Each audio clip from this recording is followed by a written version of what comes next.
Tonight, somewhere in Tanzania, a Hadza hunter will eat 4,000 calories of wild meat, raw honey, and bitter tubers, and wake up thinner than when he started. That sentence should be impossible. It isn't. Imagine a man. He's 5 feet 10 inches, around 150 pounds, almost no visible fat on his body. He wakes at dawn, walks 10 kilometers through acacia bush, climbs a tree with bare hands to steal honey from a wild bee's nest, then runs down a duiker antelope for 2 hours before finally killing it. He eats the liver raw. He cracks the bones for marrow. He shares the meat with 20 other people. He eats 4,000 calories that day. Tomorrow he might eat 800. He is not on a diet. He is not counting macros. He is not going to the gym. He is a Hadza hunter-gatherer in the Lake Eyasi region of Tanzania. He is doing what your ancestors did for at least 200,000 years, and almost none of them got fat. Here's the question that's been bothering researchers for 60 years. How? In 1962, a University of Michigan geneticist named James Neel proposed an answer so elegant it became textbook within a decade.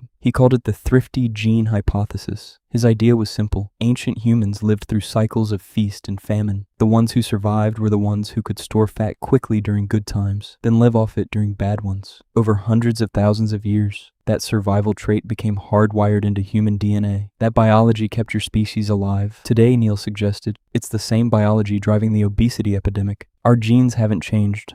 Our environment has. It was a beautiful theory. It explained everything. Except it didn't explain what scientists actually measured when they went and studied real hunter-gatherers. In 2012, anthropologist Herman Pontzer from Hunter College published a paper in Science that broke the entire assumption. He and his team spent years measuring the daily energy expenditure of 30 Hadza men and women. They used doubly labeled water, the gold standard technique for measuring actual calories burned in real life. The data came back wrong. Wrong for the theory anyway. The Hadza burned roughly the same number of calories per day as sedentary office workers in New York. The active men, running, hunting, digging, walking miles, averaged about 2,500 calories a day. The women, gathering, hauling, climbing, processed about 1,900. The numbers were nearly identical to a Western adult sitting at a desk. The implication was staggering. If hunter-gatherers don't burn more calories than us, then physical activity alone can't be why they don't get fat. So what is? Here's where the story flips. The answer isn't how much they moved. It's what they ate and when. Almost every calorie the Hadza consume comes from whole foods they have to fight for. Baobab fruit, wild honey, tubers that require hours of chewing, lean game meat, insects, berries, seeds. The average Hadza meal contains almost no refined sugar, almost no processed flour, almost no industrial seed oil. Their food is what nutritionists now call fiber-dense, nutrient-dense, calorie-rare. A wild tuber can take an hour of chewing before it gives up its calories. Honey is concentrated, but it's wrapped in beeswax and comb. Lean game has protein, but very little fat compared to domesticated beef. You eat more in a sandwich than a Hadza eats in a half hour of chewing wild tubers. But that's only half the answer. Here's the second reversal. The Hadza don't eat 3 meals a day. They don't even eat every day. A good honey day can mean 4,000 calories in one sitting. A bad hunting week can mean 2 days of almost nothing. Their bodies are designed for extended fasting. Insulin sensitivity stays high. Fat storage switches stay fluid. Their biology expects food to disappear. Modern humans panic if they skip breakfast. We have built a culture that interprets a 4-hour gap between meals as a crisis. The Hadza have built a biology that interprets abundance as a brief window to be exploited.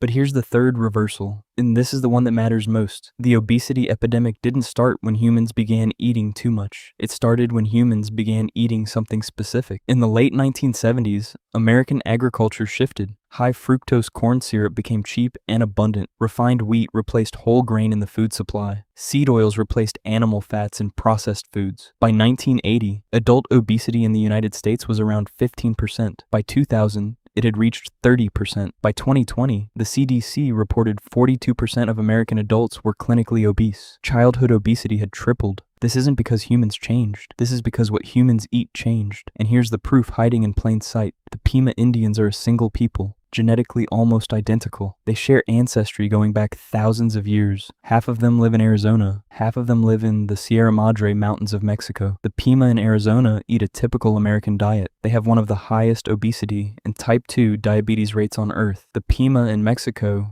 eat beans, corn, squash, and wild foods. Their obesity rate is roughly 8%. Same DNA, same ancestry, different kitchens. That single fact, documented by researchers, including William Knowler of the National Institutes of Health in the 1990s, demolished the idea that obesity is a moral failing. It is a context response. So what was ancient human life actually like? Let's walk through a day. A woman wakes before dawn in a grass hut. She walks 2 hours to a berry patch. She eats as she gathers. She hauls what she can in a sling. The walk home takes another 2 hours. She chews fibrous roots while she walks, slowly extracting calories from food that fights back. She eats maybe 1,800 calories that day. She burns roughly the same. She doesn't own a refrigerator. She doesn't own a scale. She has never heard the word diet. Her body fat percentage sits between 18 and 22%, healthy, stable, constant. Compare that to the average American woman today, whose body fat percentage hovers around 35%. Same species, different software update. Here's where the science gets strange.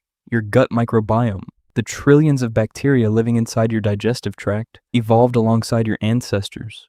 For 200,000 years, those microbes ate fiber, roughage, and tough plant cellulose. When you eat a highly processed modern meal, those microbes essentially starve. Other bacteria, which thrive on sugar and refined carbohydrates, take over. They send different signals to your brain.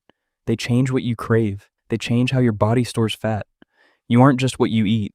You are what your bacteria eat, which means the ancient human question isn't really about calories at all. It's about the entire ecosystem inside your gut, an ecosystem designed for a world that has not existed for about 8,000 years. And now, the share moment, the one you will want to tell someone. A 2012 study published in Science, led by Pontzer, found that the Hadza microbiome is roughly 40% more diverse than that of an average Italian. Their gut bacteria include species that have been completely lost in Western populations. Lost, extinct inside us. Your great-great-grandmother carried microbes your body will never meet. So what does this all mean for you? Here's where the reframe hits. Ancient humans didn't get fat because their world didn't let them. They couldn't overeat because food was scarce. They couldn't eat sugar because sugar came locked inside fruit and honey and was protected by fiber and beeswax. They couldn't snack because there was nothing to snack on. They couldn't refrigerate leftovers because refrigeration didn't exist. They also didn't sit still. Sitting still was called sleeping. Their entire environment enforced the biology they were built for. Today's environment does the opposite. Food is engineered to bypass your fullness signals. Walking is optional. Sitting is the default. Calorie-dense food is delivered to your door in 30 minutes. You aren't fighting your hunger. You are fighting 200,000 years of human engineering that was designed to keep you alive through famines that no longer exist.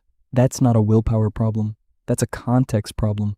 And the ancient humans didn't have any secret advantage. They just lived inside the system your body was built to run. The fat your body stores tonight was designed to save your great-great-grandmother from starvation. The only thing that changed is the world, not your code. You're not broken. You're running the right software in the wrong century.